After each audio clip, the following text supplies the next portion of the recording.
Okay, जब हम start करते हैं रेटिना को। शाबाश, मुझे पहले आप लोग ये बताएं कि रेटिना किस लेयर का पार्ट है। जब मैंने आपको ये स्टार्ट कराया था, आई स्टार्ट कराई थी, उसमें मैंने बताया था कि रेटिना भी किसी का पार्ट है। किस लेयर का पार्ट है? शाबाश, जल्दी जल्दी बताएं। उसके अंदर मैंने आपको बताया था कि जो आपका रेटिना है वो किसका पार्ट है। शाबाश, नर्वस लेयर का पार्ट है। ठीक है, आपसे ये भी पूछ सकता है कि नर्वस लेयर कौन सी होती है, सबसे इनर होती है कि सबसे आउटर होती है। हाँ जी, जो नर्वस लेयर है वो सबसे इनर होती है कि आउटर होती है? आपने बताना है जो इनर मोस्ट आपकी लेयर होती है वो कौन सी होती है। वो आपके पास रेटिना होती है। ठीक है, दो एमसीक्यूज हो गए आपसे। फिर आपसे पूछा जाता है कि इसकी थिकनेस कितनी है। हाँ जी, को बच्चा बताएगा कि रेटिना की थिकनेस कितनी है।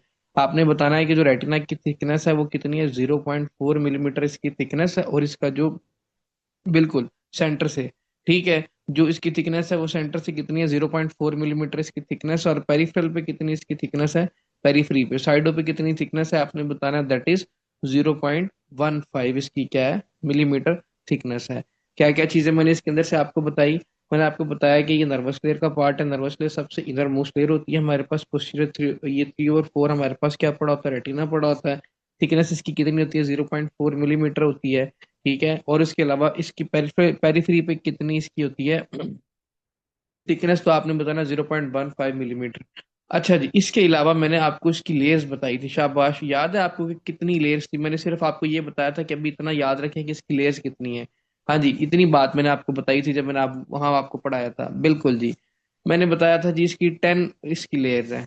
ठीक है, अब उनका नाम देख लेते हैं, कैसी कौन कौन सी लेयर्स हैं। इसका आपको नाम आना भी चाहिए, इंपॉर्टेंट है। आपने बताना जो सबसे पहली लेयर, इसकी जो लेयर है ना, वो कौन सी लेयर है हमारे पास, आउटर पिगमेंटेड लेयर। ठीक है, कौन सी है, आउटर पिगमेंटेड लेयर। इसमें से भी बताऊंगा कि कौन कौन सी मेन आपने याद रखनी जो पूछी जा सकती है। Outer pigmented layer. Second layer हमारे पास कौन सी होगी, आपने बतानी है। जो सेकंड लेयर है इसमें क्या है, इनर न्यूरल लेयर आती है हमारे पास। कौन सी आती है, इनर न्यूरल लेयर होती है हमारे पास। अब ये ना आगे जो इनर न्यूरल लेयर है ना, ये आगे फर्दर डिवाइड होती है। अब किस में डिवाइड होती है, इसमें क्या क्या चीजें आती हैं आपने बताना है। इसमें लेयर्स ऑफ रॉड्स एंड कौन आती हैं। ठीक है, इसकी भी इस यहाँ पे क्या आती हैं, लेयर्स आती हैं। ठीक है, उसके अलावा यहाँ पे और कौन कौन सी लेयर आती हैं आपने बताना जी। एक्सटर्नल लिमिटिंग लेयर आती है हमारे पास। कौन सी आती है, एक्सटर्नल लिमिटिंग लेयर आती है। और इसमें कौन सी आ रही है आपने बताना, आउटर न्यूक्लियर लेयर आती है इसमें। आउटर न्यूक्लियर लेयर आती है। ठीक है, अब ये सारी किसकी, ये किस लेयर का पार्ट है, ये इनर न्यूरल लेयर का पार्ट है। ठीक है, कौन कौन सी layers of rod and cones, external limiting layer इसमें आती है, और इसमें आउटर न्यूक्लियर लेयर आती है। ठीक है, यहाँ तक बातें बताई। अच्छा जी, उसके अलावा देखते हैं जी और कौन कौन सी लेयर इसके अंदर आती है। आपने बताना इसमें जो बाकी मजीद लेयर है वो कौन कौन सी आएगी। आउटर फ्लेक्सीफॉर्म लेयर आती है इसमें। ठीक है, मुझे पता है ये भूल जाती है, लेकिन 1 से 2 दफा पढ़ेंगे ना फिर ये आपको याद हो जाएंगी। आउटर फ्लेक्सीफॉर्म लेयर आती है, फिर इसमें इनर फ्लेक्सीफॉर्म लेयर आएगी। आउटर है तो फिर इनर भी तो आएगी ना, इनर फ्लेक्सीफॉर्म लेयर आएगी। ठीक है, उसके अलावा फिर आएगी इसके अंदर इनर न्यूक्लियर लेयर आएगी। ठीक है, कौन सी लेयर आएगी, इनर न्यूक्लियर लेयर आएगी। लेयर ऑफ गैंग्लियोनिक सेल्स की आएगी इसके अंदर। फिर उसके बाद नर्व फाइबर की लेयर आएगी। सारी यार मैं सारी ना लिखूं, सिर्फ आपको वैसे वर्बली बता दूं, ऐसे तो 10 लेयरों पर टाइम ही लगा देना मैंने। लेयर ऑफ इसके अंदर कौन सी आएगी, गेंग्लियोनिक सेल आएगी। नर्व फाइबर लेयर इसके अंदर आएगी। ठीक है, नर्व फाइबर लेयर आएगी इसके अंदर। और कौन सी आएगी आपने बताना है। इसके अंदर जो लास्ट लेयर आपके पास वो कौन सी होगी, इंटरनल लिमिटिंग लेयर आएगी। ठीक है, कौन सी, इंटरनल लिमिटिंग लेयर आएगी। अब ना इन लेयर की ना डिफरेंट डिफरेंट सप्लाई है। मैंने इसलिए कहा था कि आपको पता होना चाहिए कि कौन सी आर्टरी आपकी किस लेयर को सप्लाई कर रही है। ठीक है, जो आपकी पहली दो लेयर्स है ना, कौन सी हमारे पास, आउटर पिगमेंटेड लेयर और इनर न्यूरल लेयर, इनको कौन सी आर्टरी सप्लाई करती है, ये पूछा जाता है। ये आपसे एमसीक्यूज पूछा जाता है कि इनको कौन सी आर्टरी सप्लाई करती है। हाँ जी, शाबाश, को बच्चा बताएगा कि इनको कौन सी आर्टरी सप्लाई करती है।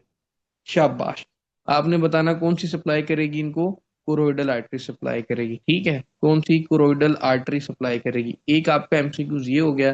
फिर आपसे पूछा जाता है कि जो इसकी बाकी लेयर्स हैं उनको कौन सी आर्टरी सप्लाई करेगी, जो भी पीछे बच गई हैं हमारे पास इंटरनल लिमिटिंग लेयर तक। तो आपने बताना सेंट्रल रेटिनल आर्टरी सप्लाई करेगी इसको। ठीक है, कौन सी करेगी, सेंट्रल रेटिनल आर्टरीज को क्या करेगी, सप्लाई करेगी इन लेयर्स को। ठीक है, यहाँ तक बात समझ में आ गई। मुझे पता है आपको लेयर्स के नाम भूल गए, लेकिन एक दफा रीड करना आपको याद हो जाएंगे। हाँ जी, यहाँ तक आपको बात समझ में आई कि नहीं आई। ओके, ठीक है। अब इसमें से आपने जो लेयर याद रखनी है, एक तो आउटर पिगमेंटेड लेयर, क्योंकि वहां पे मेलानोसाइट्स पड़े होते हैं, इसको याद रखना है। अब इनर न्यूरल लेयर्स आगे 9 सब लेयर्स के अंदर डिवाइड है। इसमें भी आपने जो मेन मेन याद रखनी है, एक तो इंटरनल लिमिटिंग लेयर आपने याद रखनी है, ठीक है, और दूसरी आपने layers of rod and cons याद रखनी है। 3 से 4 इंपॉर्टेंट लेयर्स अगर आपको याद रह जाएंगे ना, that is more than enough. सबकी अपनी अपनी इसके अंदर सप्लाई है, दोनों की, ठीक है। एक की क्रोडल आर्टरी सप्लाई है और दूसरे की किसकी है, सेंट्रल रेटिनल आर्टरी, इसकी क्या है, सप्लाई है, ठीक है। अब बात करते हैं जी, रेटिना को पूछा जाता है कि ऐसी कौन सी वेसल है जो सप्लाई करती है। शाबाश, को बच्चा बताएगा। वही उसके नाम से पता चल रहा है जो मैंने भी आपको बताई है। आपने बताना है इसको कौन सप्लाई करेगी, कुरोइडल आर्टरी सप्लाई करेगी, ठीक है। कुरोइडल आर्टरी सप्लाई करेगी, और कौन सी आर्टरी सप्लाई करेगी, सेंट्रल रेटिनल आर्टरी सप्लाई करेगी। मैंने आपको बताया था कि 2 लेयर्स को ये करेगी, जो बाकी रिमेनिंग आपके पास 8 बच गई थी उनको कौन कर रहा था, उनको सेंट्रल रेटिनल आर्टरी सप्लाई कर रही थी। और फिर पूछा था सेंट्रल रेटिनल आर्टरी ब्रांच किसकी है, तो आपने बताना ऑफ्थेल्मिक आर्टरी की ब्रांच है, ठीक है। ऑफ्थेल्मिक आर्टरी की क्या है जी, ये ब्रांच है। ये इसकी जी ब्लड सप्लाई। फिर उसके बाद इसकी वेनस सप्लाई देख लेते हैं। क्रोडल वेन यहाँ से ब्लड लेके जाएगी, सेंट्रल रेटिनल वेन क्या करेगी, यहाँ से ब्लड लेके जाएगी। इस पे बहुत इंपॉर्टेंट टॉपिक है ये, अभी हम थोड़ी देर बाद पढ़ेंगे, और इसमें से बहुत ज्यादा एमसीक्यूज पूछे जाते हैं पास पेपर में, और वैसे भी मॉक टेस्ट में। और सेंट्रल रेटिनल आर्टरी ये भी बहुत इंपॉर्टेंट टॉपिक है, ठीक है। अभी हम थोड़ी देर में ये डिस्कस करते हैं। अभी सिर्फ लीडर्स बताइए, और आपको क्या बताया, ब्लड सप्लाई बताई। यहाँ तक को बात, कुछ चीज अगर किसी को नहीं समझ में आई तो पूछ ले, शाबाश।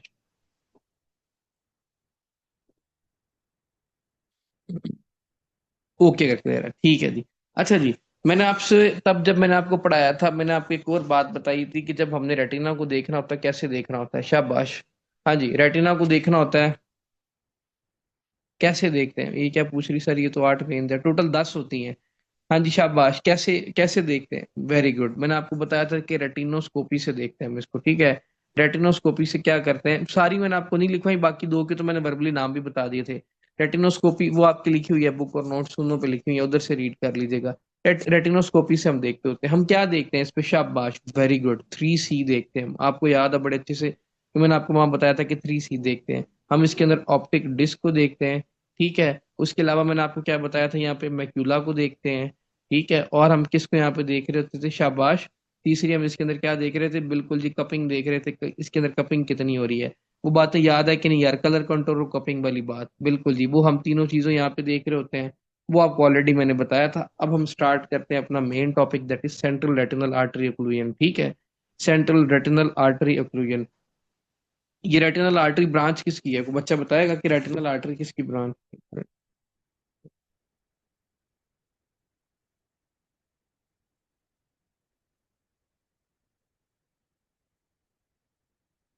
है। शाबाश, ऑफ्थेल्मिक आर्टरी की ब्रांच है, ठीक है।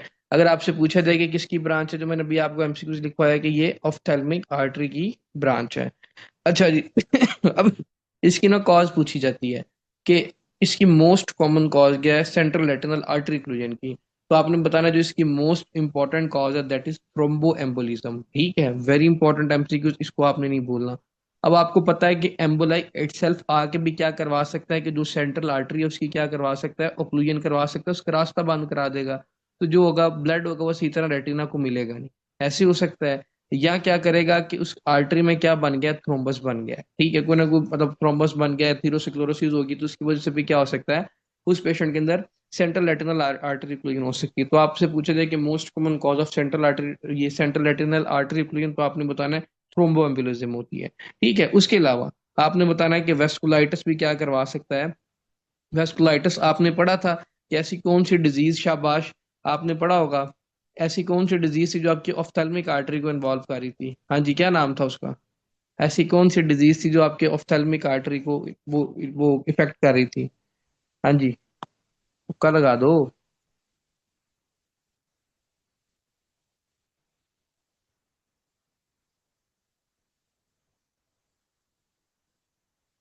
हाँ जी, कौन सी थी।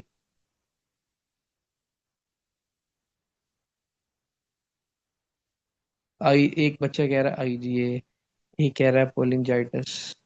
दिल करता है वैसे ही बंदा है, आईजीए वेस्कुलाइटिस करा रहा है। आईजीए क्या है, बेटा जाइंट सेल आर्टराइटिस याद नहीं है, अभी नाम सुना था जाइंट सेल आर्टराइटिस का, या टेम्पोरल आर्टराइटिस का नाम सुना हो गलती से, हैं, ये भूल गए हो।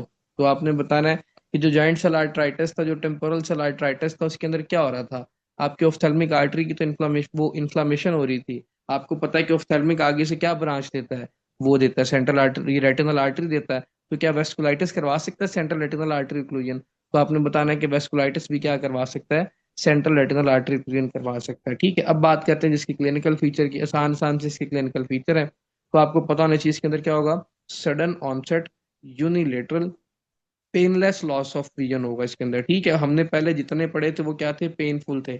इसके अंदर क्या होगा, पेनलेस लॉस ऑफ विजन होगा। साथ और इस पेशेंट के अंदर क्या होगा, आपने बताना है कि इस पेशेंट को नजर कम आएगा, इसकी जो विजुअल एक्यूटी है वो कम हो जाएगी। ठीक है, आपको पता है कि जब रॉड्स एंड कॉन को सही तरह सप्लाई नहीं मिलेगी तो विजुअल एक्यूटी क्या हो जाएगी इसके अंदर, कम हो जाएगी। ठीक है, अब यहाँ पे एग्जामिनर आपको ना इसका पैथोगनोमिक फीचर बताता है, वो ये है कि वो बताता है कि जब उसने रेटिनोस्कोपी की, उसको रेटिनोस्कोपी पे क्या मिला, चेरी रेड स्पॉट मिले। ठीक है, क्या मिले, चेरी रेड स्पॉट मिले। What is most likely diagnosis, अगर आपसे क्वेश्चन ऐसे पूछा जाए तो आपने बताना है क्या ये सेंट्रल रेटिनल आर्टरी ओक्लूजन। तो और मैं आपको एक और बात, मजे की बात बताता जाऊं, ये आपका जो ये वाला टॉपिक है ना, ये एनआरई स्टेप 2 के अंदर स्टेशन भी आ चुका है एक पूरा। ठीक है, स्टेप 1 के लिए भी इंपॉर्टेंट है और ये स्टेप 2 के अंदर भी इसका एक स्टेशन आ चुका है, ये आपने भूलना नहीं और बड़े अच्छे से पढ़ना है। उसने आपको क्या दिखाया था, पिक्चर दिखाई थी, वहां पे चेरी रेड स्पॉट उसने दिखाए हुए थे। ठीक है, वो फिर उसने आपसे पूछा था बताइए केस कौन सा है। ठीक है, तो आपने बताना है सेंट्रल रेटिनल आर्टरी ओक्लूजन है इसके अंदर। और फिर वो आपसे पूछेगा कि सेंट्रल रेटिनल आर्टरी ओक्लूजन होता क्या है, आपने बताना थ्रोम्बोएम्बोलिज्म की वजह से होता है मोस्ट लाइकली। इसके अंदर क्या होता है, sudden onset unilateral painless loss of vision इसके अंदर होती है, विजुअल एक्यूटी कम हो जाती है इसके अंदर, और चेरी रेड स्पॉट इसके अंदर हमें मिलते हैं। ठीक है, डायग्नोज कैसे करना है आपने आपने बताना है, सिंपल जी, हम इसके अंदर रेटिनोस्कोपी करेंगे, हमें उससे पता चल जाएगा। ट्रीटमेंट की बात कर लेते हैं। अब ट्रीटमेंट देख लेते हैं जी, क्या इसका ट्रीटमेंट करना है। अच्छा जी, अपना इसकी दो कैटेगरी है। अगर तो हमारे पास क्या हुआ, लेस देन 90 मिनट में पेशेंट आया। ठीक है, लेस देन 90 मिनट में पेशेंट आया।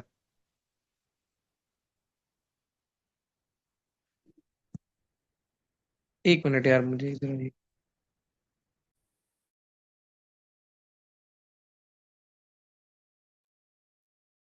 अच्छा जी, हम बात करने लगे थे जी, ट्रीटमेंट की बात करने लगे थे। अगर आपसे पूछा जाए कि पेशेंट 90 मिनट्स के अंदर आया है या मोर देन उसको क्या है जी 90 मिनट्स हो गए हैं, ठीक है, 90 मिनट के बाद आया, तो फिर इससे क्या हो सकता है, तो आपने बताना इस्कीमिया हो जाएगा। ठीक है, निक्रोसिस हो जाएगी उसके रेटिना के। अगर वो आपके पास आया लेस देन 90 मिनट के अंदर, अभी उसको 90 मिनट नहीं हो, तो आप क्या क्या इस पे क्या क्या कर सकते हो। आपने बताना है जी, हम इसकी आई बॉल पे प्रेशर अप्लाई कर सकते हैं। ठीक है, अब आई बॉल पे प्रेशर अप्लाई करने का क्या फायदा होगा, इसका फायदा ये होगा कि जो नीचे थ्रोम्बस बना हुआ ना वो टूट जाएगा। ठीक है, अब इतनी जोर से भी नहीं करना कि वो आप वो जो वो थंब है वो आर पार ही कर दो।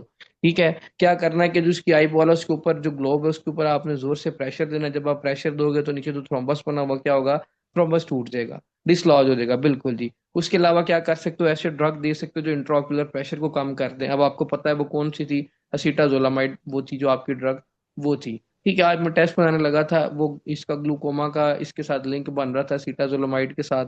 मैंने आपको ये पढ़ाया भी था, मैं पहले एमसीक्यू टेस्ट में डालने लगा था उसके एसोसिएट करके ना, जब मैं उसके डायरेटिक्स में से एमसीक्यूज बना रहा था, फिर मैंने कहा नहीं, कुछ बच्चे वो ले रहे हैं क्लासेस, कुछ नहीं ले रहे, ऐसे कंफ्यूज हो जाएंगे, फिर मैंने नहीं बनाया।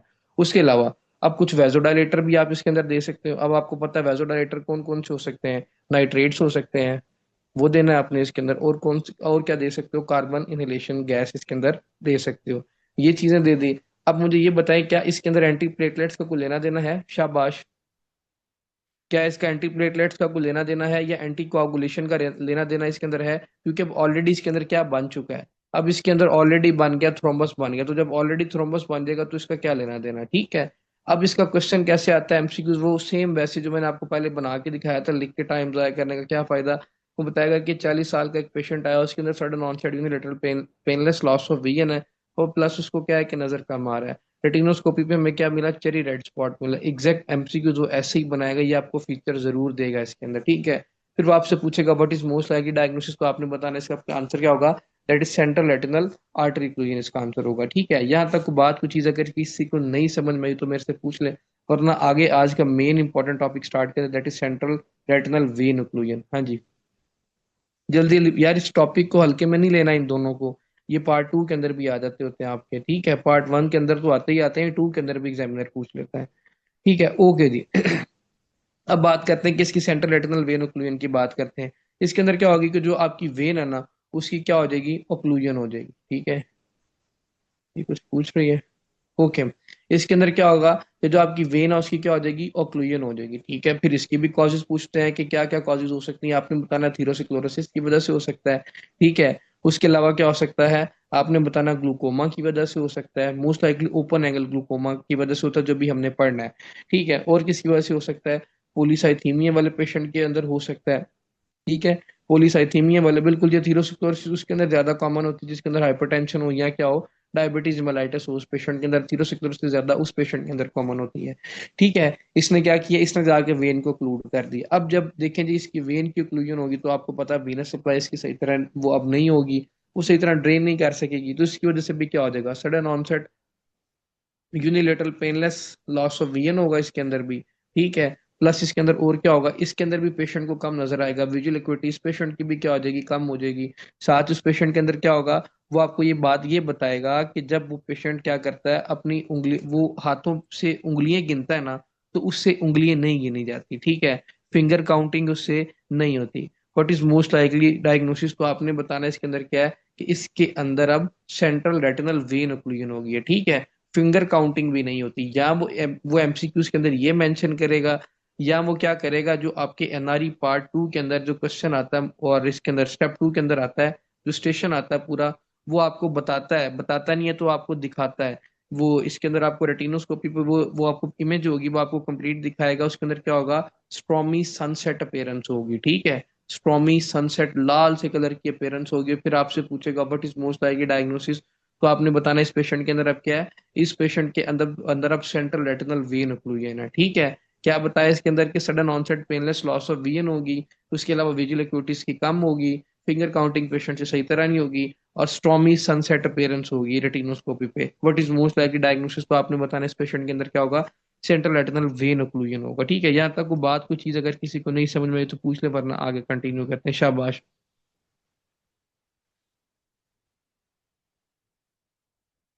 ओके, ठीक है जी।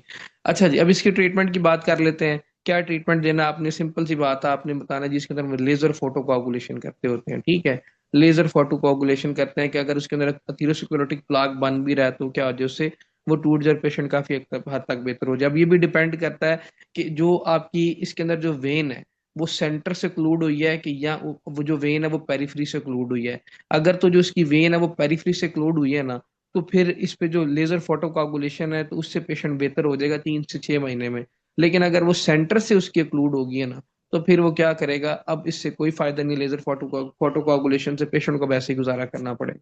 ठीक है, अगर सेंटर से क्लूड होगी, पेरिफेरी से क्लूड हुई है, तो लेजर फोटो कोagulation से पेशेंट को काफी बेहतर हो जाएगा। जो प्लाक बन रहा था थीरोसिक्लेरोटिक प्लाक, वो इससे क्या हो सकता है, ब्रेक हो सकता है। ठीक है, अब इसके अंदर मेन इंपॉर्टेंट टॉपिक, जो मेन इंपॉर्टेंट पॉइंट था, जो पैथोग्नोमिक फीचर था, बाकी सारी चीजें तो इसकी सेम ही थी। एक ही चीज डिफरेंट डिफरेंट थी, वो क्या थी, क्लिनिकल फीचर, वो कौन सा है, स्ट्रॉमी सनसेट अपेयरेंस। इसको रट्टा लगा लें, अच्छे से इसकी पिक्चर्स देख लें, बेशक जाके गूगल से फोटो निकाल के देख लें, क्योंकि स्टेप 2 के अंदर भी आपको वही दिखाई जाती है। उसके अलावा आप उसकी पिक्चर देख लें, सेंट्रल रेटिनल आर्टरी ओक्लूजन की पिक्चर देख लें, जो मैंने अभी आपको बताई है, वो क्या आपको बताता है इसके अंदर क्या होता है। शाबाश। What is the pathognomic feature of central retinal artery occlusion.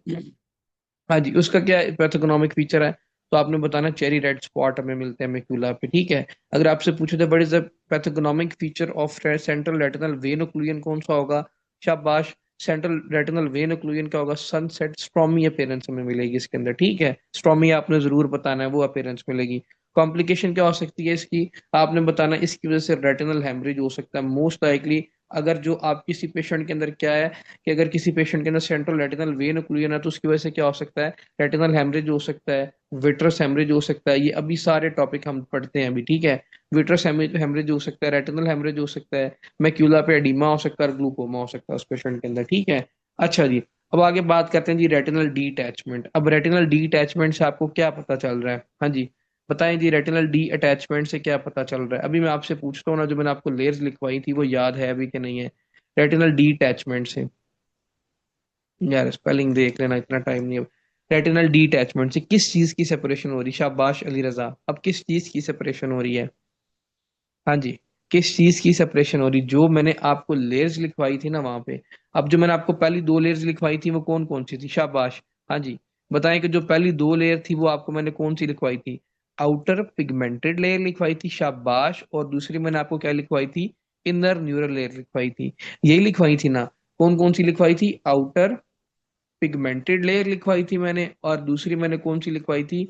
Inner neural layer लिखवाई थी। ये दो लिखवाई थी ना? ये दोनों लेयर्स आपस में सेपरेट हो जाएं तो इसको हम क्या बोलते हैं? रेटिनल डीटैचमेंट बोलते हैं। ठीक है, रेटिना अपनी लेयर से अब डी अटैच हो गया। बात समझ में आई कि नहीं आई? हाँ जी। रेटिना क्या कर गया? अब अपनी लेयर से डी अटैच हो गया है। ठीक है, इस ये बहुत इंपॉर्टेंट टॉपिक है, इसको आपने नहीं भूलना कि रेटिनल डिटैचमेंट में वो यही पूछता है कि होता क्या है। आपने बताना दोनों लेयर सेपरेट हो जाती है। अब इसकी भी टाइप्स होती हैं। ठीक है, दो टाइप्स का होता है। एक हमारे पास होता है जी प्राइमरी, और दूसरा हमारे पास कौन सा होता है? सेकेंडरी होता है। अब सेकेंडरी किसी ना किसी डिजीज की वजह से होगा, किसी ना किसी ट्रॉमा की वजह से होगा, कि जो आपकी क्या है, कि जो आपकी आउटर पिगमेंटेड लेयर वो इनर न्यूरल लेयर से क्या करके अब सेपरेट हो गई है। अब क्या हो सकता है आपने बताना है, इसमें जो ट्रॉमा है ना, वो मोस्ट इंपॉर्टेंट कॉज है, वो आपको बताना चाहिए। ट्रॉमा की वजह से क्या हो सकता है? रेटिनल डिटैचमेंट हो सकती है। उसके अलावा किस वजह से हो सकता है? कैटरेक्ट, अगर किसी की कैटरेक्ट की सर्जरी हुई है ना, जब हम कैटरेक्ट पढ़ेंगे उसमें आपको ये वाली बात बताऊंगा, कंप्लीट थोड़ी डिटेल में बताऊंगा आपको ताकि समझ में आ जाए, उसकी वजह से हो सकती है। उसके अलावा ट्यूमर की वजह से हो सकती है, किसी न किसी कैंसर की वजह से हो सकती है, और विट्रस हेमरेज की वजह से भी क्या करती है? जो आपकी लेयर है वो सेपरेट हो जाती है। ठीक है, ये तो मेरे पास थी सारी प्राइमरी कॉजेज। उसके अलावा अगर आपसे पूछ सॉरी सेकेंडरी कॉजेज, अगर आपसे पूछा जाए कि प्राइमरी कॉजेज कौन कौन सी होती हैं, आपने बताना है कि डी जनरेटिव चेंजेस आती हैं, उसकी वजह से हो सकता है, जिसको आप क्या बोलते हो? फ्रेगमेटोजीनियस भी बोलते हो। अब जो डी जनरेटिव वो चेंजेस है वो क्या क्या हो सकते हैं? रेटिना पे अगर डी जनरेटिव चेंज वो चेंजेस आ गया ना, तो इसकी वजह से क्या होगा? आपने बताना है कि जो ये दो लेयर है ना, ये आपस में क्या कर देंगे? अब सेपरेट कर देंगे। ठीक है, इसके अंदर आपने ये बताना है। फिर उसके अलावा क्या करता है? बिल्कुल होल्स वगैरह हो जाते हैं इसके अंदर, वो जब डी जनरेटिव चेंजेस हो तो फिर यही होता है ना। क्लिनिकल फीचर देख लेते हैं। क्लिनिकल फीचर देखते हैं इस पेशेंट के अंदर क्या होगा। हाँ जी, क्या इस पेशेंट के अंदर, मुझे ये बताएं, लॉस ऑफ विजन होगा कि नहीं होगा? अब आपने मुझे बताना है। हाँ जी, क्या इस पेशेंट के अंदर लॉस ऑफ विजन होगा? अब आपने देखो, जब रेटिना को सप्लाई नहीं मिलेगी तो लॉस ऑफ विजन तो होगा ना, अगर वो एक साइड की एक आंख का मसला है। तो आपने बताना क्या होगा इसके अंदर? यूनिलेटरल पेनफुल होगा कि पेनलेस होगा इसके अंदर? पेनलेस लॉस ऑफ विजन होगा इसके अंदर। पहला इंपॉर्टेंट चीज इसके अंदर आपने ये बतानी है। दूसरा, इसके अलावा क्या होगा? आपने बताना है कि इसके अंदर पेनलेस लॉस ऑफ विजन होता है तो लैक्रिमेशन और फोटोफोबिया ऐसा तो इसके अंदर कुछ नहीं होता। इसके अंदर होता है क्या है? इसके अंदर एग्जाम वो जो आपको वो है ना, जो पेशेंट है वो आके ये बता रहा होगा कि मुझे ऐसे लग रहा है कि जैसे बादल मेरी आंखों के आगे आ गए हैं। ठीक है, ठीक है, क्या आ गए हैं? बादल मेरी आंखों के आगे आ गए हैं। अब इसको हम क्या बोलते हैं जी? Cloud in front of my eyes. ठीक है, cloud in front of my eyes बोलते हैं। बादल बोल रहे हैं, देखा तुमने साथ।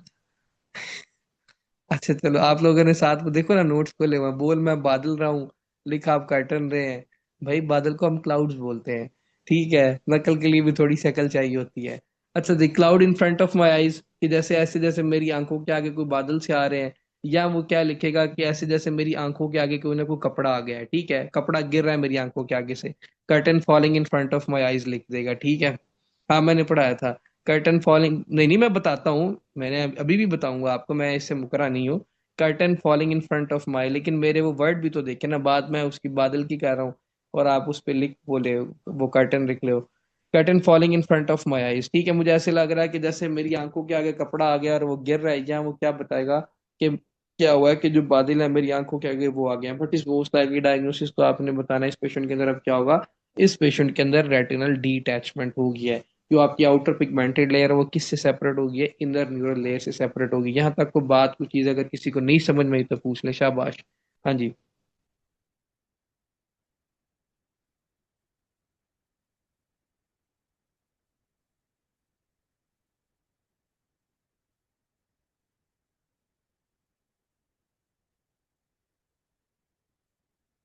ओके, अगर क्लियर है ठीक है जी। अच्छा जी, अब आगे बात करते हैं जी किसकी? अब आगे बात करते हैं जी इसकी, वो उसकी एग्जामिनेशन की। आप रेटिनोस्कोपी करोगे, आपको पता है इसके अंदर हम देखते ही रेटिनोस्कोपी करते हैं हमें पता चल जाता है। रेटिनोस्कोपी पे क्या मिलेगा आपको? डल ग्रे रेटिना मिलेगा। ठीक है, क्या मिलेगा? डल ग्रे रेटिना मिलेगा। ठीक है, जो क्या हो रहा होगा, थोड़ा सा आगे की तरफ बढ़ा होगा। ठीक है, बलूनिंग फॉरवर्ड होगी इसकी। ठीक है, थोड़ा सा आगे निकला होगा रेटिना आपका, और डल ग्रे कलर का रेटिना होगा। ट्रीटमेंट क्या करना है आपने? ट्रीटमेंट आपने सिंपल